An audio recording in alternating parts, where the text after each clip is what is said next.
Չէ, պետք է ներողություն խնդրի։ Միայն ինքը։ Իհարկե։ Իսկ Արսեն Ազգային Թորոսյանը կներեք էլի 1000 ներողություն, բայց ազգային ժողովի փոխնախագահին ինքն է վիրավորել։ Այն դեպքում, երբ ազգային ժողովի փոխնախագահը իրան չէր վիրավորել։ Ինք մի վարքյան, խնդրում եմ մի ընդհատեք ինձ խնդրում։ Ինքը խոսում էր, ունենում էր շատ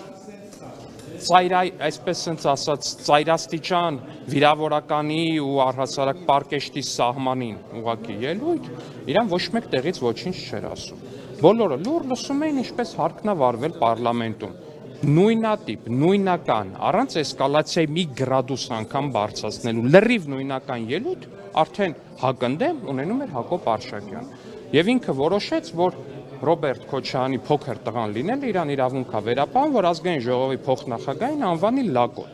Հիմա կներեք 1000 ներողություն, արդյոք դա հանդուրժելի է խորհրդարանական երկրում։ Իհարկե ոչ, եւ իհարկե պետքա պատասխան տա։ Ուզում եք մի քիչ էս կողմ եկեք։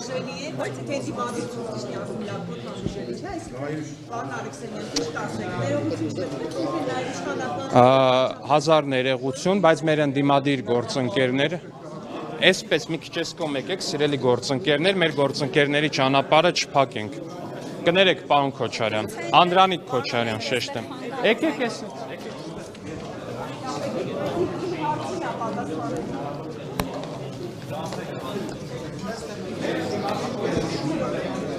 Ես ձեր հարցը հիշում եմ, կպատասխանեմ։ Մեր ընդդիմադիր գործընկերները պարբերաբար անցնում են բարեկրթության, վիրավորանքի եւ մնացածի շեմը։ Շատ հաճախ նրանց հաջողվում է դրանով այնպես անել, որ մենք իջնենք ու իրենց պատասխանենք հենց իրենց մակարդակում։ Արդյոք դա լավ է, իհարկե լավ չի, բայց մենք չենք կարող, շատ հաճախ չենք կարողանում ինքներս մեզ այնքան զսպել, ինչը վատ է իհարկե, բայց հանուն արդարության ինձ թվում է բոլոր մարդիկ էլ ունեն կոնկրետ շեմ, որից հետո ուղղակի չեն կարողանում իրենց զսպելու այդ լկտի անպարկեշտ վիրավորանքներին եւ մնացածին շատ հաճախ ուղղակի հնարավոր է ինչ-որ մի պահի պատասխանել վիրավորանքով։ Լավ է դա, իհարկե լավ չի։ Բայց հիմա այդպեսին Արսեն Թորոսյանի դեպքը խնդրում եմ կմեկնաբանեք, երբ որ ազգային ժողովի ամբիոնից հայհոյանք է, հա, հնչում։ Նկատի ունեք Ռոբերտ Քոչարյանի հայհոյանքը, հայհոյանք հնչեցրել է մենակ Լևոն Քոչարյանը։ Ոչ, ասած Ոչ, Լևոն Քոչարյանը չի հնչեցրել, հնչեցրել է, չէ, հնչեցրել է, բայց ոչ ամբիոնից։ Ոչ ամբիոնից, հա, ոչ ամբիոնից։ Ամբիոնից չի հնչեցել։ Հա, դահլիճում հնչեցրել, այսինքն խնդիրը ամբիոնն է, չէ, մի վարքյան, այսինքն խնդիրը ամբիոնն է։ Ամբիոնը չի, ամեն դեպքում գնահատական տալն է ձեր խնդիրը ամբիոնն է։ Հայհոյանքը լսել է շատ քիչ մարդիկ, քանի որ Ով ասում քիչ։ Ձեր բոլոր մեդիաներով դրվել է։ Ասում եմ, այո, տեղում լսել են քիչ մարդիկ, բայց պարզվեց, որ իրանք դա չեն արել, որ դա լսվի քիչ մարդիկ։ Հենց դրա համար է, որ Լևոն Քոչարյանն իր խմբակցության կին падգամավորին խնդրել է մոտիկից նկարել իրեն, որպեսզի հետագայում հենց իրանք տեղադրեն դա իրանց էջերում, падգամավորի նկարած վիդեոն։ Ոնց է հայտնվել մամուլում։ Իրանք են փոխանցել, այսինքն ինքը ուզեցել է, որ դա բոլորը տեսնեն, լսեն, հետեւաբար ինչ տարբերություն։ Բայց ամբիոնից որ ասում եք, չէ,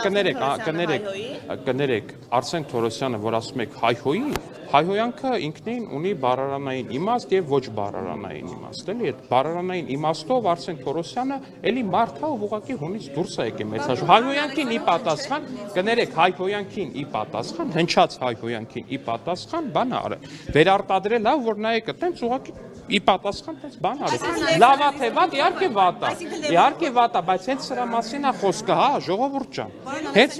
կներեք, ժողովուրդ ջան, տիկին Ես հասկանում եմ, որ օրինակ եկեք հարցերը խմբավորենք, էլի TV5-ը եւ Ազատությունը մեկական հարցի իրավունք կստանան, հետո մյուս լրատվականներն էլ էլի մեկական հարցի հնարավորություն կստանան։ Այս խմբավորված այդ հարցերը տան։ Կներեք, դուք մի քանի հարց տվեցիք, հիմա մյուս լրատվականները TV5-ից էլ կա այս խումբը ավարտելու համար։ Հա, խնդրեմ TV5, խնդրեմ։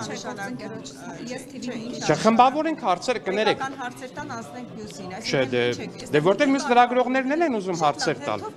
Ոչ մի խնդիր, պարոն Ալեքսանյան, հիմա իմ հարցը։ Բայց դուք արդեն հարցրել եք։ Ես իմ գործընկերների հարցերի վերաստող հարցեր էի տալիս, հիմա իմ հարցը հետևյալն է։ Չէ, դուք առանձին հարց տվեցիք, բայց լավ պնդեք։ Ղազարյանը հերթագրվել է բոլոր ընդունելություններին ազգային ժողովի եւ արդեն պարտաճանաչ գալիս է ժամին, բայց որևէ իշխանական չի իջնում եւ չի հանդիպում իր հետ։ Նա ուզում է քննարկել իմպիչմենտի անհրաժեշտության հարցը։ Տեսեք, դուք ազատություն լրատվականի լրագրող եք։ Չէ, մի վարքյան էլ եկեք հստակեցնենք։ Դուք ես որքան հասկանում եմ, դուք լրջորեն, դուք չէ, հա, ավարտեցիք, ասում եք ինչի չեք իջնում կամ ես պատրաստ եմ իջնեմ, թե չէ։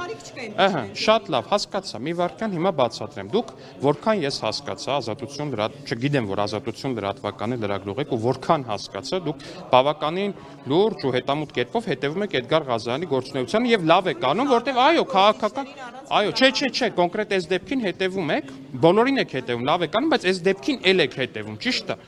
Այսինքն դուք լսել եք Էդգար Ղազարյանը ոնց է իմ մասին արտահայտվել օրեր առաջ, ինչ բառեր է ասել, ոնց է այդ հանդիպումը մոտավորապես նկարագրել ու այստեղ գալիս եք, ինձ ասում եք ոնց եք վերաբերվում, ինչի չեք իջնում, եք լուրջ եք ասում։ Օրինակ ձեզ, որ ինչ որ մեկը առաջարկի հարգելի Գայան է, ասի եկեք իրար հետ գնանք հանդիպենք, մի լագյան ուտելիք կտամ, դուք այդ ոչի հանդիպման կգնաք ու հարցազրույց կվերցնեք կամ հետո որ գալիս եք այդ հարցը տալիս եք, ինչ պատասխան եք ինձնից ակնկալում։ Այսինքն դուք դա նորմալ եք համարում, որ գաք ինձ հարցնեք, ես պատրաստ եմ այդ հանդիպմանը, թե չէ կամ առհասարակ ինչի չենք հանդիպում։ Ես իր նամակին այո, նորմալ արձագանքել եմ, իդեպ առանց Իհարկե, ասել եմ, որ եթե ես չեմ պատրաստվում միանալ իրենց գործընթացին, բայց եթե իրենց հաջողվի Ռոբերտ Քոչարյանին կամ Սերժ Սարգսյանին այնուամենայնիվ դարձնել տեխնացու, խոստանում եմ, որ այդ նիստից հետո կներեք, խոստանում եմ, որ այդ նիստից հետո իրենք կգնան քաղաքական թոշակի։ Այդ եմ պատասխանը առանց վիրավորանքի, առանց անհարգալից բառի։ Դրանի պատասխան ակնհայտորեն հնչել է իմ հասցեին վիրավորական արտահայտություններ։ Դուք ինձ գալիս եք ասում եք խիչ եք հանդիպ։ Էլ լուրջ եք ասում, ժողովուրդ ջան, դե չի կարելի տենց ասեք։ Ղազարյանը դա նշում էր ասելով, որ ձեր պատասխանը ասում էր, որ Ինչն էր նշում։ Այսինքն դուք դա նորմալ եք համարում, առհասարակ կարելի է տենց բան նշել։ Ղազարյանը նշում էր, որ չեք հասկացել իր Ինչը չենք հասկացել։ դրա ուզում է ձեր հետ։ Չէ, կներեք ժողովուրդ ջան, չգիտեմ ես դուք ինչ շրջանակներում եք շփվում, ինչ շրջանակների հետ եք բանում։ Իմ ու առհասարակ Հայաստանի Հանրապետության արժանապատիվ քաղաքացիների շրջանակներում ոչ մեկ լագյանով չի լափում, եթե տենց ձեր շրջանակներում դա ընդունելի բան է, խնդրում եմ տենց մեզ մի վերագրեք այդ հարցը։ Սպասում եք այս բառերից, բայց քաղաքական խոսքը հենց այս իշխանության օրոք այդ մակարդակի չէ, այսինքն այս ժողովի ամբիոնից ենք մենք լսել լափաման բառը, լափել բառը։ Չէ, կներեք, դուք մեդիա հաբի լրագրող եք, այդ լափել բառը մենք առաջին հերթին լսել ենք ձեր բանի հետ խիստ փոխկապակցված Արթուր Վանեցյանից։ Երբ որ Արթուր Վանեցյանը ասուլիսներ տալի, բացատրում էր, թե Ռոբերտ Քոչարյանը քանի միլիարդ է լափել, հետո ներկայացնում էր, որ կներկայացնի հեսա կոնգրեսը ոնց են լափել, այս մեկը ոնց ձեզ աթվում որ չի ասել է։ Տուշոնկեքը որ բանվել Գրիգորյանի գտնում է, այդ լավ բառներ։ Այո, Արթուր Վանեցյանը ժողովուրդ ջան։ Կարող է ԱՑՊ-ը բաները, տենց ինչ ան, մուրացկաները, տենց փողոցում կանգնած մենք իշխանություն ենք, ԱՑՊ-ը իշխանություն չէր։ Հա, ասում, բայց նույն Այո, բայց ես հենց այդ եմ ասում եմ այդ Արթուր Վանեցյանը հիմա որ էլ իշխանություն չէ, արդեն այդ ամեն ինչը հաշիվ չի մեդիա հաբի համար, լուրջ եք ասում։ Ո՞վ է թիրախավորում։ Ո՞վ է թիրախավորում, բայց ինչով եմ թիրախավորում։ Ինչով եմ թիրախավորում։ Ժողովուրդ ջան, ինչով եմ թիրախավորում։ Ինչով եմ թիրախավորում։ Բայց դա եղավ թիրախավորում։ Բայց լրագրողին ինչ եմ ասում, ամենայն այսինքն լրագրողը ճնշվում է, որ ինքը Արթուր Վանեցյանի լրատվականում աշխատում։ Եթե ճնշվում է, թող չաշխատի, կներեք։ Բառավոտից իրիկուխ եք շեշտում, որ Civic AM-ը քաղաքացիական պայմանագրին է պատկանում։ Եք այտենց այդ սաղիդ կարելի է շեշտել, ինձ չի կարելի շեշտել, որ մեդիահաբը Արթուր Վանեցյանին։ Թե ձեզ թվում է, որ այդ ձեզ կարելի է, որ բան չմնացածին չի կարելի։ Ասենք կարելի է նշել, որ TV5-ը պատկանում է Ռոբերտ Քոչարյանի խիստ մերձավորներին, որի տերը իդեպ դատվել է, որի տերը իդեպ ձերբակալվել է հոկտեմբերի 27-ի գործով, չէ։ Հա կարող է, կարծեմ։